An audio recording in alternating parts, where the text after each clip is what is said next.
Hello বন্ধুরা, তোমরা সবাই কেমন আছো? অনেকদিন পর একটা ছোট্ট ভিডিও শেয়ার করলাম।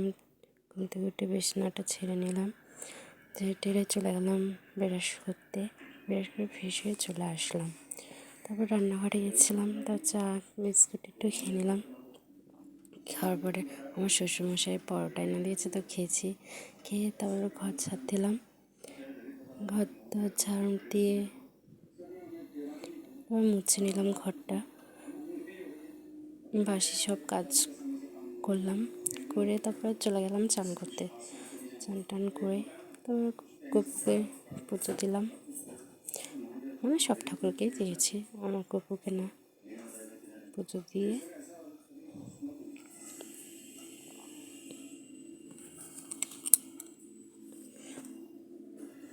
তারপরে শীতকাল পড়ে গেছে, মুখ টান দিচ্ছে, একটু ক্রিম মেখে নিলাম। মেখে থেকে সিঁদুর একটু পরে নিলাম। পরে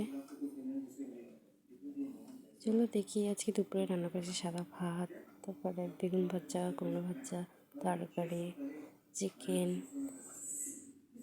আজকে একটুখানি ভিডিও শেয়ার করলাম। চলো টাটা, বাই বাই, আবার পরে শেয়ার